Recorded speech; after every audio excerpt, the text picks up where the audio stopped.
Hello students, good morning. आप सब कैसे हो स्टूडेंट्स? हम लोग हिंदी साहित्य सागर बात 18 की, ठीक है, जो सुदर्शन जी द्वारा लिखित पाठ है, ठीक है। इस पाठ का पार्ट 1 भाग जो हम लोग पढ़े थे, उसमें क्या पढ़े थे? तो सुदर्शन जी की जीवनी पढ़े थे। उसके बाद से बात 18 की कहानी का पूरा सारांश पढ़े थे और फिर जो कठिन शब्द आया था पाठ में उसको जाने थे।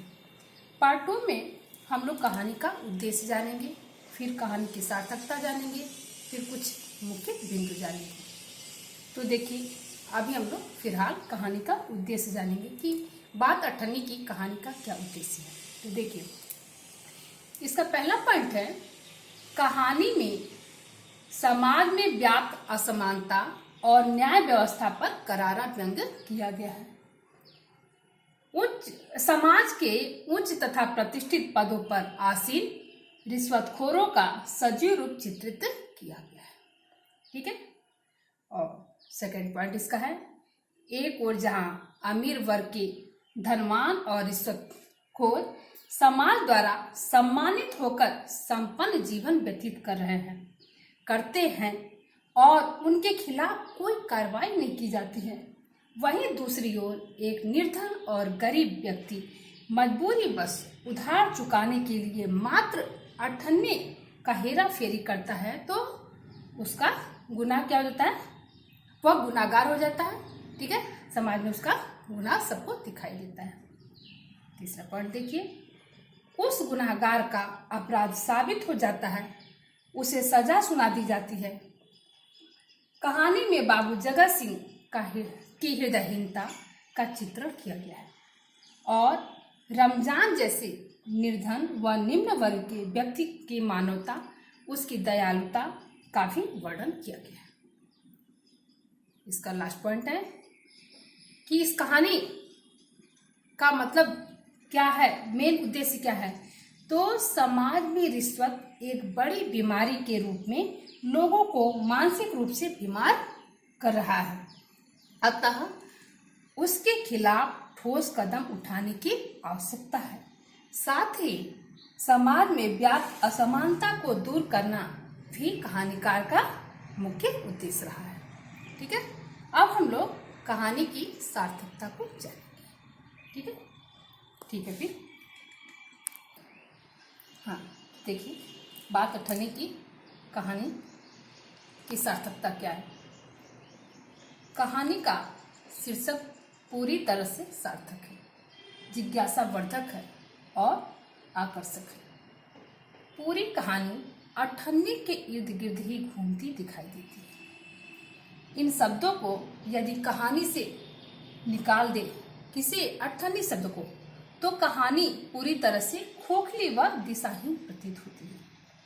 साहित्य समाज का दर्पण होता है और कहानीकार ने समाज की इसी कड़वी सच्चाई को सजीव रूप में प्रस्तुत करने का पूरा प्रयास किया है।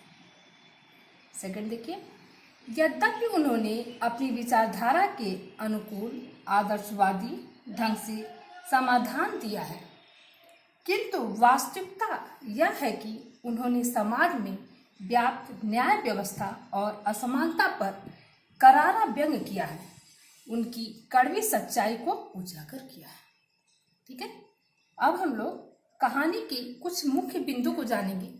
मुख्य बिंदु ये है कि जो हमारी कहानी का पूरा सारांश रहा है, पूरी कहानी रहा है, उसी में से कुछ मुख्य बिंदु के रूप में बता देंगे, जिससे ये है कि इस कहानी से आपका रिलेटेड कोई भी क्वेश्चन एग्जाम में आता है तो आप फिर कहीं भी आपको दिक्कत नहीं आएगा, क्योंकि आपने पूरी कहानी समझ लिया है, उसका उद्देश्य जान लिया है, उसकी सार्थकता जान लिया है। उसके बाद से उसके कुछ मुख्य बिंदु आपको बता देंगे, तो उसमें आपका पूरा पॉइंट आ जाएगा कहानी का। तो फिर आपके पास कहानी का कोई भी ऐसा हिस्सा रह ही नहीं जाएगा जो आपको नहीं आएगा। तो इस तरह से आप मुख्य बिंदु भी कुछ समझिए। तो देखिए पहला पॉइंट, तो देखिए मुख्य बिंदु में पहला पॉइंट आपका रसीला कौन था? तो रसीला बाबू जगत सिंह के वहाँ नौकर था, ठीक है। और दूसरा आपका मुख्य बिंदु क्या है? तो उसका मासिक वेतन मात्र 10 रुपये था और उससे उसके परिवार का गुजारा नहीं हो पा रहा था। तीसरा, गांव में उसके बूढ़े पिता, पत्नी और 3 बच्चे थे, जिसमें 1 लड़की और 2 लड़के थे। और वह पूरा का पूरा वेतन क्या करता था, उनके पास गांव भेज देता था वह। लेकिन चौथा पॉइंट आपका, रसीला बार बार क्या करता है, बाबू जगत सिंह से अपना वेतन बढ़ाने के लिए कहता है, लेकिन वो उसके वेतन बढ़ाने से बार बार इनकार करते हैं। उनका कहना है कि अगर तुम्हें कहीं ज़्यादा मिलता है तो तुम वहाँ चले जाओ, लेकिन मैं वेतन नहीं बढ़ाऊंगा। रसीला कहीं और जाना नहीं चाहता है। क्यों? क्योंकि उसका मानना यह है कि यदि मैं यहाँ से कहीं और चला जाऊँ तो मुझे 11-12 मिल तो सकता है, लेकिन मेरे मालिक कभी मेरे पर शक नहीं करते हैं। और अक्सर यही देखा जाता है कि संपन्न वर्ग क्या करता है, गरीबों पे शक करते हैं। तो जो आदर सम्मान मुझे यहाँ मिलता है वो कहीं और नहीं मिलेगा। नेक्स्ट पॉइंट, बाबू जगत सिंह के पड़ोस में एक शेख सलामुद्दीन साहब थे, ठीक है, जो जिला मजिस्ट्रेट थे। नेक्स्ट पॉइंट है कि शेख सलामुद्दीन के वहाँ एक चौकीदार रहता है जिसका नाम रमजान रहता है। और उस रमजान का जो बाबू जगत सिंह के वहाँ रसीला काम करता है, इन दोनों के बीच में गहरी मित्रता थी। तो शेख सलामुद्दीन साहब जो हैं वो फलों के शौकीन थे, ठीक है, और बाबू जगत सिंह जो हैं वो मिठाई के शौकीन थे। तो इस तरह से क्या होता था, दोनों अपने अपने चौकीदार और नौकर को मिठाई देते थे और दोनों क्या करते थे, आपस में ला करके गहरी मित्रता के नाते बांट कर खाते थे, ठीक है। नेक्स्ट पॉइंट, एक दिन रसीला बहुत उदास रहता है। तो उस समय फिर ये रमजान जो है उसकी उदासी का कारण जानना चाहता है।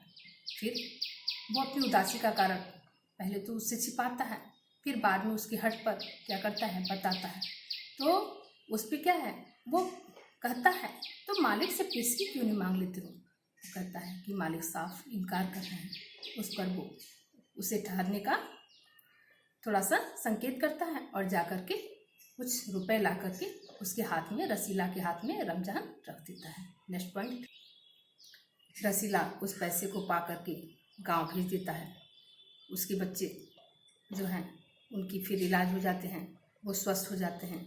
और धीरे धीरे करके रसीला फिर क्या करता है, रमजान के पैसों को फिर कर्ज के रूप में जो लिया रहता है उसको उतार देता है, लेकिन मात्र 98 जो है वो भी शेष रह जाता है।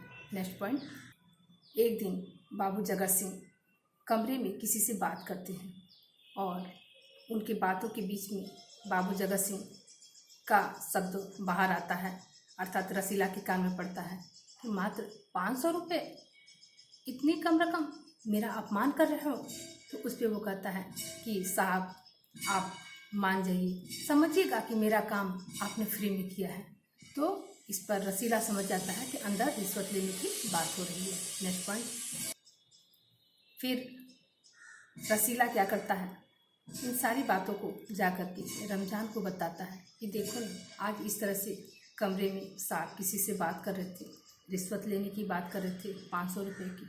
जब पूरी बात रमजान सुनता है तो कहता है बस इतनी सी बात, मेरे साहब तो उनके भी गुरु हैं, वो तो 1000 से नीचे का कोई सौदा ही नहीं करते हैं। नेक्स्ट पॉइंट, एक दिन इंजीनियर साहब रसीला को 5 रुपये देते हैं मिठाई लाने के लिए, और रसीला इधर रिश्वत की बात देखा ही रहता है, इधर उसके दिमाग में 98 का कर्ज उतारने की बात रहता है। इसलिए वो क्या करता है, तो जाता है 4.5 रुपये की मिठाई लेता है और मात्र 98 का कर्ज चुकाने के लिए उस 98 को वो बचा करके और रमजान को दे करके समझता है कि हम कर्ज से उत्तीर्ण हो लिए हैं। नेक्स्ट पॉइंट, मिठाई को देखकर इंजीनियर साहब समझ जाते हैं कि कुछ गड़बड़ है। फिर वो रसीला को बोलते हैं कि ये मिठाई 5 रुपये की है। तो इस पर रसीला बोलता है हाँ साहब 5 ही है। फिर वो दोहराते हैं ये मिठाई 5 की है। तो वो बोलता है हाँ साहब इतने की ही है। उस पर वो क्या करते हैं, उसे डांटते हैं, धमकाते हैं, ठीक है, यहाँ तक कि उसे फिर गाल पे एक चाटा भी देते हैं। उसको हलवाई के पास ले जाने की भी बात करते हैं। तो वो फिर डर जाता है और उसके बाद से हाथ जोड़ के कहता है कि साहब गलती हो गई है। नेक्स्ट पॉइंट, रसीला अपना अपराध स्वीकार कर लेता है और फिर बाबू जगत सिंह से क्षमा मांगने की प्रार्थना करता है। नेक्स्ट पॉइंट, लेकिन इतने पर बाबू जगत सिंह का गुस्सा शांत नहीं होता है। उसे खूब पीटते हैं और पीटने के बाद से घसीटते हुए ये पुलिस के पास ले जाते हैं और मात्र 98 के बातों के लिए वो थाने की पुलिस को 5 रुपये देकर के कहते हैं कि इससे अपराध को स्वीकार करवा लेना, इसका अपराध जो है इससे कबूल करवा लेना। नेक्स्ट पॉइंट, दूसरे दिन यह मुकदमा फिर कहाँ चला जाता है तो शेख सनमुद्दीन साहब जो जिला मजिस्ट्रेट हैं उनकी कचहरी में जाता है और बहुत ही न्यायप्रिय व्यक्ति हैं, क्योंकि आपको पहले ही कहानी के बीच में हमने बताया था कि वो बाबू जगत सिंह के भी गुरु हैं रिश्वत लेने में, लेकिन उनको अपना अपराध तो कभी दिखाई नहीं देता है। इसलिए फिर वो क्या करते हैं, ये न्यायप्रिय व्यक्ति मात्र 98 के चोर को 6 महीने की सज़ा दे देते हैं और 6 महीने की सज़ा देने में उन्हें कहीं भी हिचक नहीं आता है। 6 महीने की सज़ा सुनाने के बाद से फिर उसी रुमाल से वो मुँह पूछते हैं जिस रुमाल में एक दिन पहले किसी ने 1000 रुपये बांध के दिया था, और उन्हें कहीं भी झिझक नहीं आती है, ना अपना अपराध स्वीकार उन्हें करना पड़ता है। नेक्स्ट पॉइंट, इस फैसला को सुन करके रमजान उत्तेजित हो जाता है और कहता है यह न्याय नगरी नहीं, यह अंधेर नगरी है। काफ़ी गुस्से में है, सोचता है कि बड़े बड़े रिश्वत लेने वाले देखो कितने आराम से कोठियों में रह रहे हैं और उन्हें अपना अपराध दिखाई नहीं देता है। इधर रसीला भी यही बात सलाखों के पीछे अपना पड़ा है और सोच रहा है कि मतलब बड़े बड़े जो रिश्वतखोर हैं, बड़े बड़े अपराध करने वाले हैं, ऐसे ही नहीं कोठियों में रहते हैं और हम लोग इस छोटी सी रकम के लिए इतनी बड़ी सज़ा। उसके बाद लास्ट पॉइंट आपका रहता है कि घर जाने पर रमजान जब घर जाता है वहाँ एक दाई पूछती है क्या हुआ रसीला का। इस पर रमजान बताता है कि 6 महीने की सज़ा। कहती है कि बढ़िया हुआ, वो उसी लायक था। फिर रमजान कहता है कि यह अन्याय है, ये न्याय नहीं है। मात्र 98 का चोर सलाखों के पीछे और बड़े बड़े अपराध करने वाले इस रात के अंधेरे में कमरों में कोठियों में चैन की नींद सो रहे हैं। यही है बात 98 की कहानी। इसके द्वारा हमारे कहानीकार का उद्देश्य समाज के उच्च वर्ग तथा निम्न वर्ग के बीच के भेदभाव को दिखाना है कि देखिए बड़े बड़े रिश्वतखोर जो होते हैं उन्हें ना अपना अपराध स्वयं दिखाई देता और ना समाज द्वारा उसे देखा जाता है, बल्कि वो समाज में सफ़ेद पोशाकधारी के रूप में, बल्कि वो समाज में प्रतिष्ठित व्यक्ति के रूप में, सम्मानित व्यक्ति के रूप में पूछे जाते हैं। यही हमारा समाज है। तो इस कहानी के द्वारा वो यह दर्शाना चाहते हैं कि इस कहानी से यह सीख लिया जाए और इसमें से इस बुराई को जड़ से उखाड़ फेंका जाए कि दोनों के बीच की असमानता को दूर करने के लिए क्या करना है, तो ऊंच नीच के भेदभाव को, अर्थात जो समाज में इस प्रकार के व्यंग रहते हैं, जो इस प्रकार की आपकी बुराइयां हैं, उनको जड़ से उखाड़ फेंका जाए। यही है बात 98 की कि दोनों समाज के दोनों वर्गों में समानता तभी आएगा कि इस भेदभाव को जड़ से उखाड़ फेंका जाए। तो यही हमारी पूरी कहानी रही है और अपनी टॉपिक हम आज यही समाप्त करते हैं। Thank you.